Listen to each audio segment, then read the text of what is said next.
Buenos días a todos, gracias por acompañarnos nuevamente en estas reuniones virtuales. El tema que va a haber un par de temas el día de hoy, espero que sea de su interés. La primera parte es destacarle en el formato que hemos platicado de los primeros 5 minutos la novedad de una jurisprudencia de este mes de agosto de 2020. Es devolución de pago de lo indebido y tiene como antecedente inmediato la Ley Federal de Derechos. Posiblemente todos ustedes puedan llegar a ubicar o recordar que la Ley Federal de Derechos, en el artículo 49, en la fracción primera, obligaba a un pago de DTA, obligaba a un pago de DTA del 8 al millar, lo cual resultaba, pues, interesante porque los derechos, tal vez ustedes recuerden que desde el Código Fiscal de la Federación se divide en dos conceptos principales: un pago de derechos por la explotación de un bien público y otro pago de derechos por recibir un servicio del Estado. Por ejemplo, cuando vamos por una licencia, un permiso, y hay un trámite administrativo que tiene como referencia, pues, recibir a cambio una actividad muy concreta, tal vez un documento. No estamos explotando ningún bien público, vamos por un pasaporte. ¿Qué pasó? En el 2005 se reformó este artículo 49 de la Ley Federal de Derechos. Curiosamente, por un trámite, pues se cobraba una proporción por apoyo en este trámite, ¿no? Entonces, pues llegamos como antecedente inmediato a este criterio, ¿sí?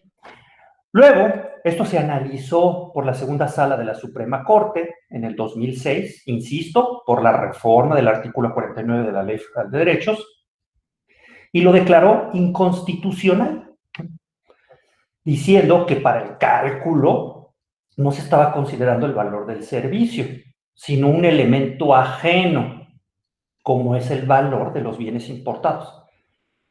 Y yo podría decir, yo me acuerdo que en el 2005 hubo una ola de amparos contra este artículo 49, fracción primera del DTA.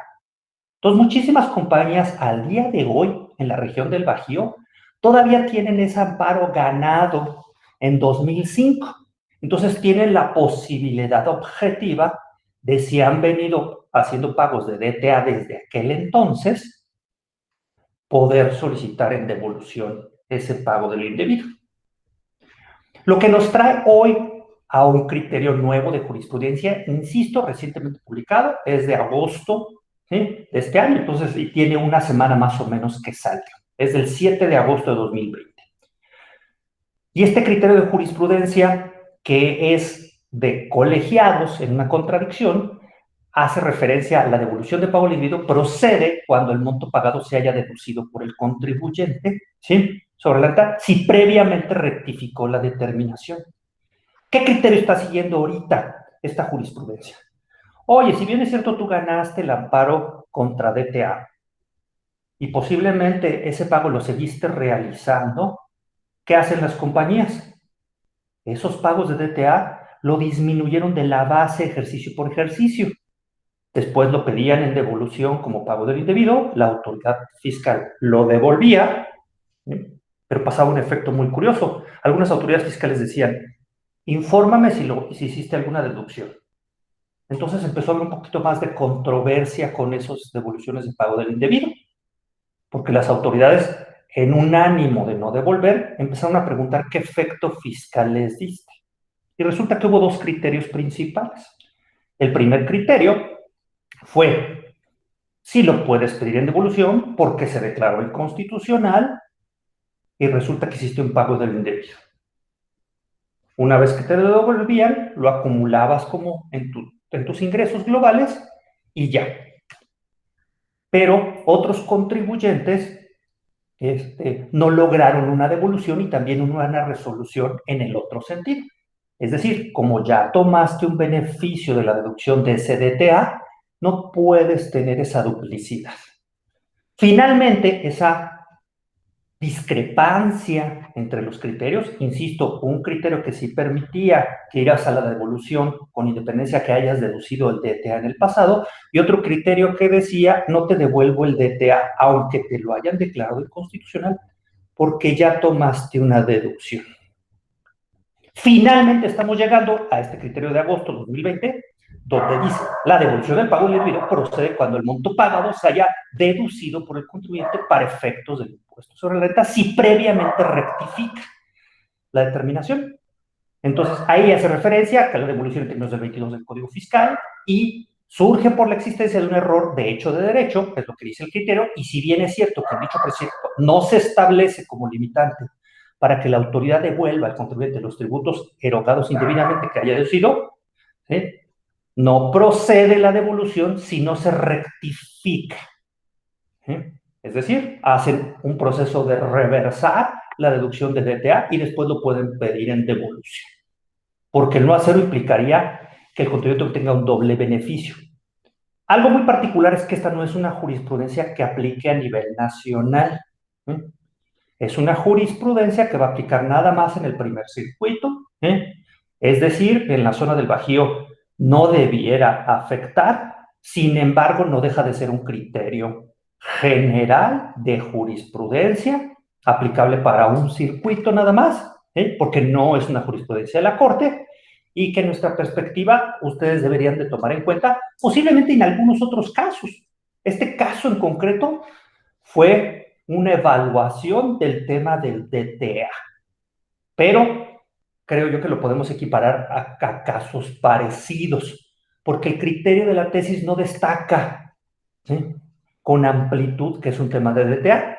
Habría que ir a la resolución de la contradicción para que ustedes puedan revisar que efectivamente se trató de un análisis de esta situación del DTA.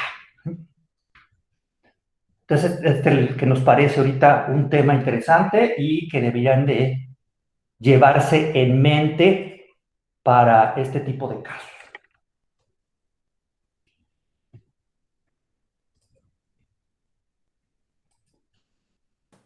Oye, Héctor, una inquietud que me surgió. O sea, este tema es solo para aquellas empresas que en su momento pelearon la reforma de 2005. O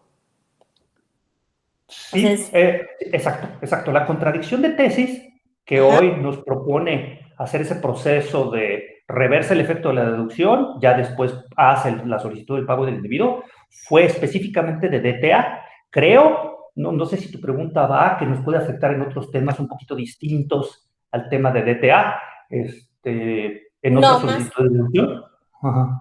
más que nada, por ejemplo, pues habrá empresas a lo mejor nuevas, ¿sí? Que se están constituyendo recientemente o que se constituyeron después de 2005.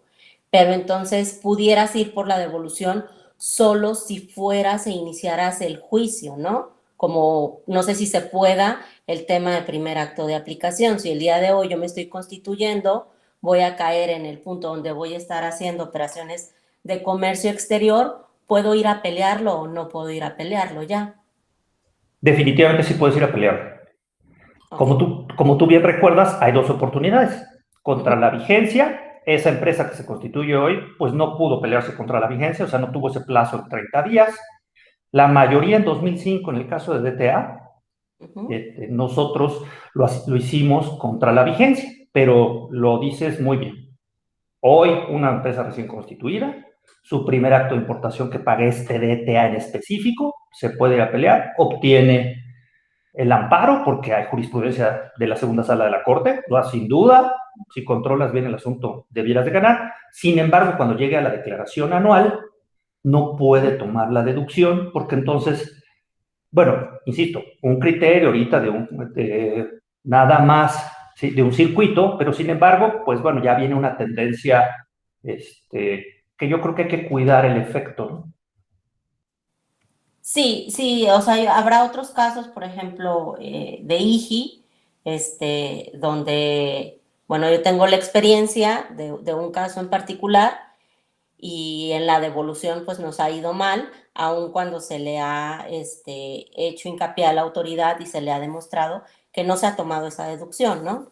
Porque sí, o sea, sí eran pues ya el acumulativo de varios criterios. Como tú dices, había dos criterios principales, pero bueno, uno ya lo conocíamos, de que pues si tomabas la deducción, pues prácticamente la devolución te la negaba, ¿no? Entonces, pero aún así, pues son casos particulares, pero creo que esta última tesis que nos compartes y jurisprudencia para el primer circuito, pues es de considerarla y también que se puede aplicar, como bien dices, en otros casos y no solo para DTA. Sí, de entrada nosotros te puedo platicar que tuvimos el caso concreto aquí en el Bajío. Un contribuyente nos compartió recientemente, hace unos 3 o 4 años, que tenía esa sentencia guardada en un cajón, certificada de DTA inconstitucional, y fuimos por una devolución de 5 años y se empezó, el procedimiento empezó en algunas solicitudes de devolución, no nos devolvieron, ¿eh? Nos fuimos a amparo contra derecho de petición, nos devolvieron de forma automática, en otras empezó a evolucionar el procedimiento y ya nos requirieron si habíamos hecho un proceso de deducción. Coincidió que en algunos casos la empresa no había presentado la declaración anual todavía y pudimos afirmar que no se había tomado la deducción y nos devolvieron.